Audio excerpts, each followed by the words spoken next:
well before a number of the prophecies, including that of Antiochus Epiphanes, occurred. The Septuagint itself is an often debated work, but its history is confirmed by Josephus, who gives a detailed account of how its translation came about in the 3rd century B.C. The book of Ezekiel, written in the 6th century B.C., also makes mention of Daniel, as did Jesus himself, who said specifically, "When you shall see the abomination of desolation, spoken of by Daniel the prophet, whosoever reads, let him understand." Meanwhile, the arguments against the date of Daniel's writing consist only of unbelieving objections rather than historical evidence. The dominance of the Third Empire continued until about 169 B.C., when the Greeks lost control of ancient Macedon to the fourth kingdom of Daniel's prophecy.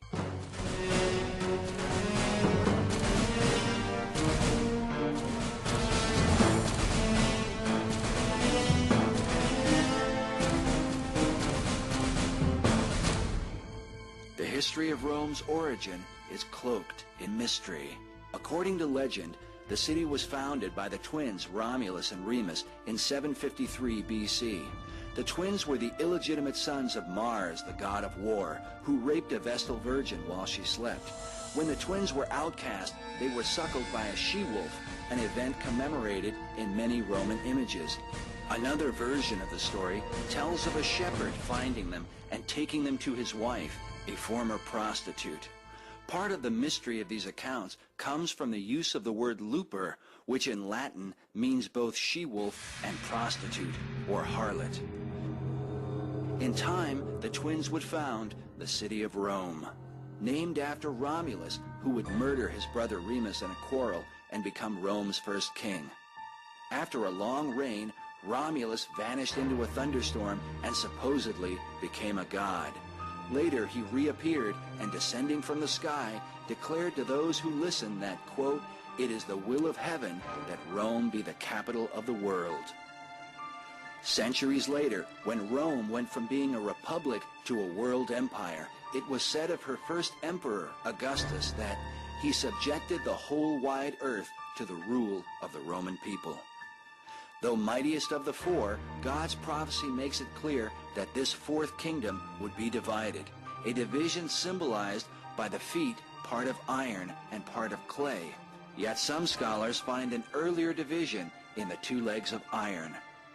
The Roman is depicted by the two legs of this image, and the Roman Empire was indeed split in two, just as that image foretold. The eastern leg of the old Roman Empire.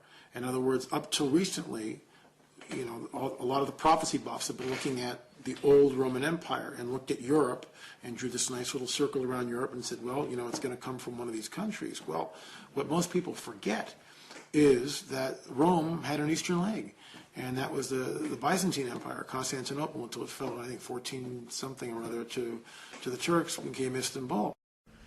It was split in two in 1054 AD when the Pope in Rome excommunicated Michael Cerularius, the Patriarch of Constantinople, and it was split between Roman Catholicism in the West, Eastern Orthodoxy, Greek and Russian and so forth Orthodoxy in the East. So it was split religiously at that time. It had already been split in 330 AD when Constantine moved his headquarters to Constantinople. You had this whole thriving civilization for over 1,000 years that was the Eastern Empire, and didn't break down really until the Muslims finally took it over.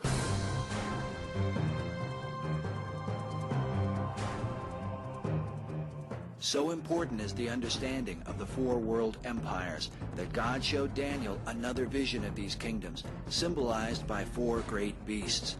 The four beasts parallel the four dimensions of the statue in Nebuchadnezzar's dream. All four beasts are history. There have been four world empires: the Babylonian, the Medo-Persian, the Grecian, and the Roman. While most researchers agree that the first three beasts have come, it is this fourth beast that has yet to reach its complete fulfillment. Of the vision Daniel wrote, "Behold, a fourth beast, dreadful and terrible. It was diverse from all the beasts that were before it, and it had 10 horns. And there came up among them another little horn. In this horn were eyes like the eyes of a man, and a mouth speaking great things. I beheld, and the same horn made war with the saints, and prevailed against them, until the Ancient of Days came.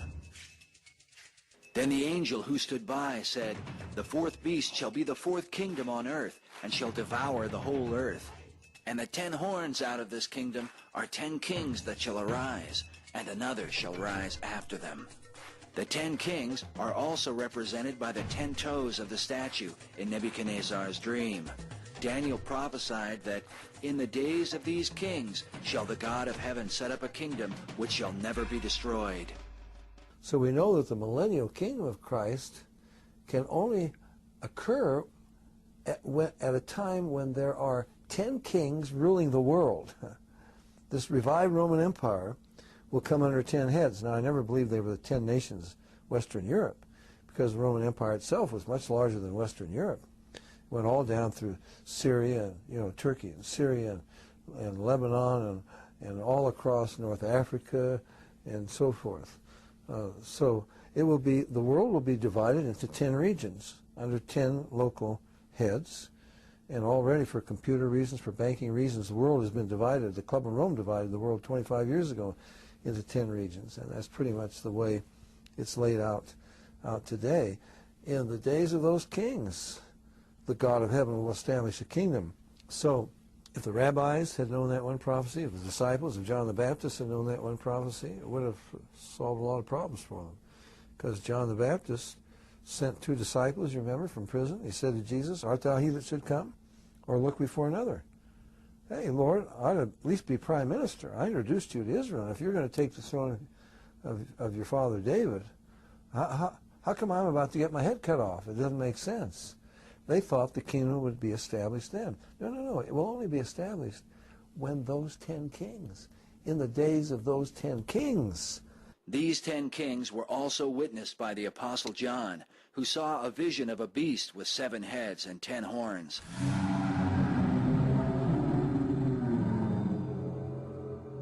The angel said to him, The 10 horns which you saw are 10 kings. These have one mind, and shall give their power and strength unto the beast.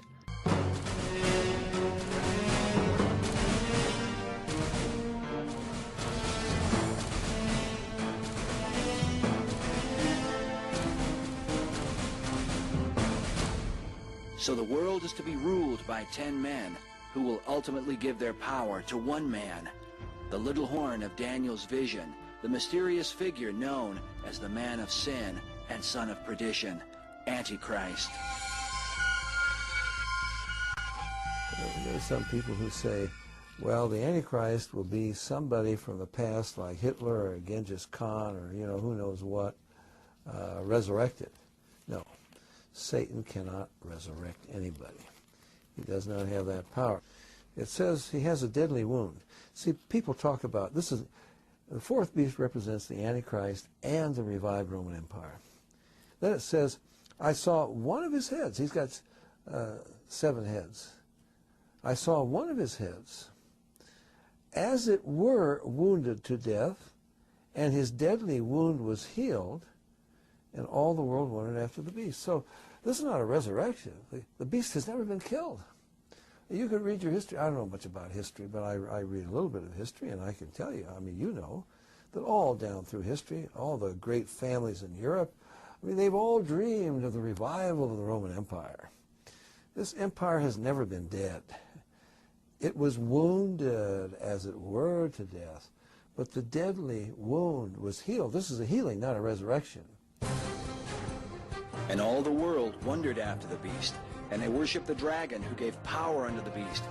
And they worshipped the beast, saying, Who is like the beast? Who is able to make war with him?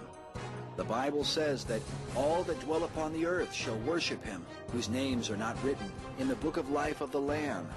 Scholars believe this worship denotes a one-world religion focused on both the dragon, whom the Bible calls Satan, and the beast, or Antichrist.